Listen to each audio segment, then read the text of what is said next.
Okay, friends, welcome back to another revision lecture video of Target High Book Revision Series, and this is the medical and surgical asepsis terminologies. कुछ terminologies पे हम बात करेंगे। मैंने आपको पिछले lectures में बोला था कि हम कुछ टर्मिनोलॉजीज की बात करेंगे, सीखेंगे उनके बारे में कुछ। तो यहाँ पे कुछ टर्मिनोलॉजीज आ गई है, ज़्यादा नहीं है लेकिन कुछ है जो बहुत इंपॉर्टेंट रोल प्ले करती हैं फंडामेंटल पर्पज से। तो इसको ही डील करते हैं आगे। सबसे पहले हेडिंग डाल लीजिए अपना medical and surgical asepsis terminologies.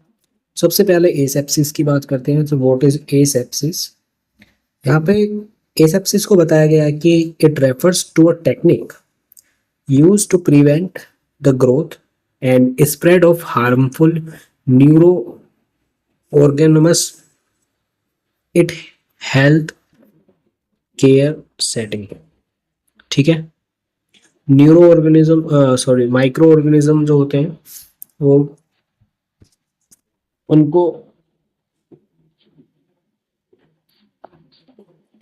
उनको हेल्थ केयर सेटिंग्स में स्प्रेड और ग्रोथ अगर उससे प्रिवेंट करता है तो उसे एसेप्टिक टेक्निक बोलते हैं।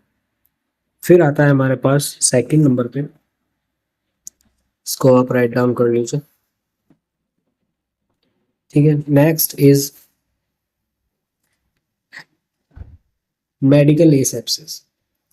और नाउ मेडिकल एसेप्सिस क्या है कि reduction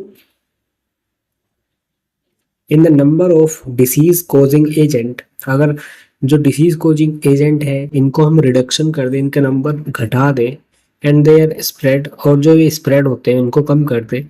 clean and dirty are the terms used to denote articles in medical asepsis.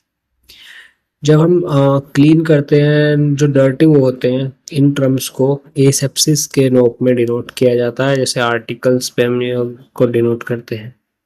Example hand washing, barrier nursing, environmental cleaning etcetera. तो यही टेक्निक को किया जाता है medical asepsis technique. Okay, next बात करते हैं सर्जिकल एसेप्सिस। सर्जिकल एसेप्सिस क्या होता है? जहाँ पे complete elimination of disease causing agents like sterile is the term that denote surgical asepsis. यहाँ पे एक स्टेराइल टर्म है, इसको डिनोट किया जाता है सर्जिकल एसेप्सिस की को बोलने के लिए। और सर्जिकल एसेप्सिस मैंने आपको बता दिया क्या है, क्यों इसे बोला जा रहा है। तो इसके कुछ पॉइंट्स मैंने आपको बताए, how to deal with that. तो this is called surgical asepsis. Next आगे बढ़ते हैं। Now we have antiseptic technique भी कह सकते हैं और एक प्रोसीजर भी कह सकते हैं। तो इसमें क्या होता है? The substance that is applied to living tissue. यहाँ पे एक सब्सटेंस है जो अप्लाइड किया जा रहा है लिविंग टिश्यू पर। The substance that is applied to living tissue or skin to reduce the possibility of infection, sepsis or putrefaction. Sepsis और putrefaction, तो यहाँ पर रिड्यूस किया जा रहा है पॉसिबिलिटी इन्फेक्शन होने की, तो उसे बोलते हैं हम एंटीसेप्टिक। ठीक है, एंटीसेप्टिक के बाद हमारे पास आता है disinfectant. Now what is disinfectant? तो बात करते हैं the substance that is applied on the non-living surfaces or objects to eliminate or reduce the number of microorganisms. Okay, तो disinfectant क्या होता है? जहाँ पर the substance that is applied on non-living surfaces, जैसे टेबल हो गया, चेयर हो गया, काउंटर हो गया आपका, और हॉस्पिटल में जो नर्सिंग स्टेशन का वो है काउंटर है, वहाँ पे हो गया, हेड डेस्क हो गया।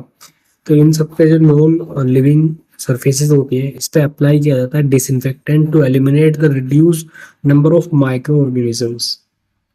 ओके, डिसइंफेक्टेंट के बाद बैक्टीरियोस्टैट नाम की एक चीज है, इस सब्सटेंस को यूज करते हैं inhibit growth of micro organism. किसके लिए? जो ग्रोथ है माइक्रो ऑर्गेनिज्म की उसको इनहिबिट करने के लिए सब्सटेंस का यूज करते हैं। And next is culture. What is culture? Culture used to promote growth of micro organism for the purpose of identification. Culture एक ऐसा मेथड है जिससे हम प्रोमोट करते हैं ग्रोथ ऑफ माइक्रो ऑर्गेनिज्म, ताकि हम उस पर स्टडी करके उसको पता लगा सकते हो, उसकी आइडेंटिटी पता कर सके कि कैसे वो इन्फेक्शन या माइक्रो ऑर्गेनिज्म किस कौन सी स्पीसीज का है, क्या उसका कैरियर है, किस तरीके से उसे डिसइंफेक्ट किया जा सकता है। ठीक है। Next is cross infection. अब what is cross infection? Spread of infection from one person to another person. एक पर्सन से दूसरे पर्सन में अगर इन्फेक्शन जाता है तो उसको हम बोलते हैं क्रॉस इन्फेक्शन। ओके गाइस, तो दोस्तों ये हमने क्रॉस इन्फेक्शन यहाँ तक पढ़ लिया है। उसके बाद कैरियर कौन नहीं पढ़ेगा? कैरियर भी एक ऐसा ही चीज है जिसमें कि person who carries micro organism without showing the sign and symptoms. अगर एक पर्सन कैरी कर रहा है माइक्रो ऑर्गेनिज्म को और वो साइन एंड सिम्टम्स भी नहीं दिखा रहा है और उससे दूसरे को खतरा होने के चांसेस हैं, इस चीज को ही हम कैरियर बोलते हैं। कैरियर मतलब कि लेके जाने वाला, ठीक है, या जिसको है वो कैरी कर रखा है उसने। ठीक है। तो कोई भी इन्फेक्शन किसी पर्सन को होता है तो उसको आइसोलेशन में रखा जाता है तब तक वो बिल्कुल ही ठीक ना हो जाए। वो भी हम आगे पढ़ेंगे, अभी जस्ट आने वाला है। ठीक है। फिर हम पढ़ेंगे डिसइंफेक्शन कैरियर के बाद। So what is disinfection?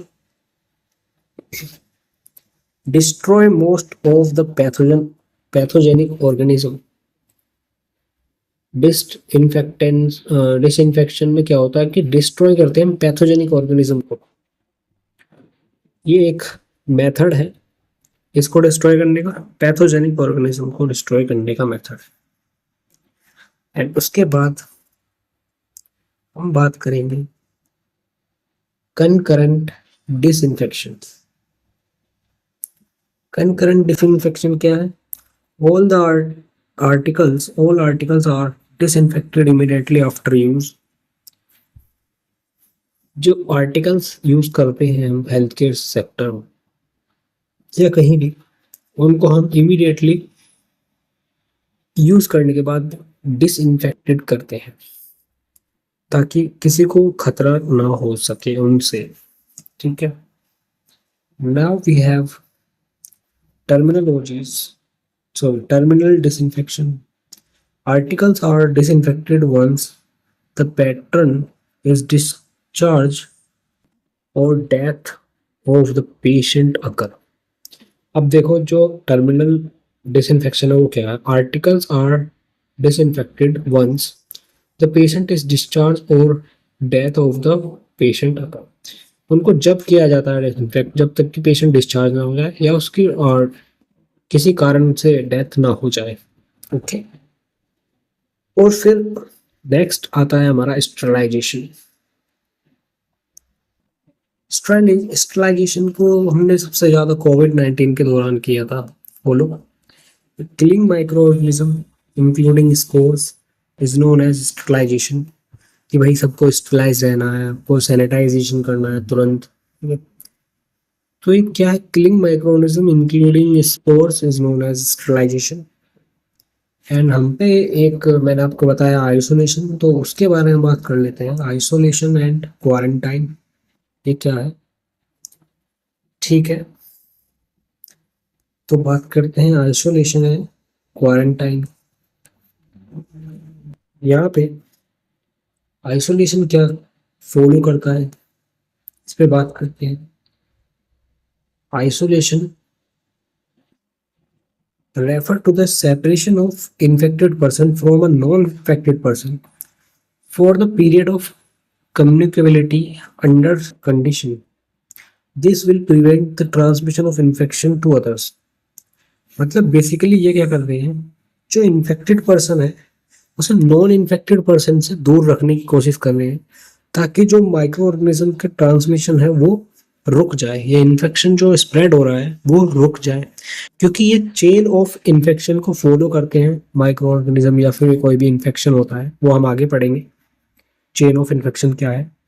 ठीक है, तो उसको रोकने के लिए हमको इसको आइसोलेट करना पड़ता है ताकि वो किसी से ना मिले, ना उसको, ना किसी को स्प्रेड होगा। जब तक वो किसी से मिलेगा ही नहीं, जब तक वो स्प्रेड ही नहीं होगा।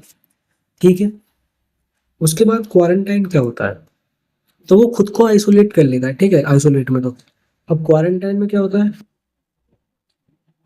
इट इज डिटेक्शन और isolation of a healthy person who has came in contact with an infectious disease for a period of time equal to the longest incubation period of that disease। तो यहाँ पे क्या कर रहा है कि अगर किसी को डिटेक्शन की जा रही है और आइसोलेशन में रखा जा रहा है, क्योंकि एक हेल्दी पर्सन है और वो अभी अभी कांटेक्ट में आया है किसी इन्फेक्टेड डिसीज के, तो उसको 14 डेज या फिर मिनिमम 15 डेज के लिए क्वारंटाइन किया जाता है ताकि उसके सिम्टम्स का पता किया जा सके, उसको असलियत में कुछ खराबी हो जाएगी आने वाले टाइम में या नहीं, तो उस चीज़ को देखा जाता है। यहाँ पे क्वारंटाइन खत्म हो जाता है एंड आइसोलेशन भी। और medical and surgical asepsis terminologies यही है, इनको आपको बेसिकली प्रिपेयर करना होगा, क्योंकि कभी भी ये मिनी बेसिक क्वेश्चन में पूछे जा सकते हैं आपको। तो hope you learn something new from this side, and I hope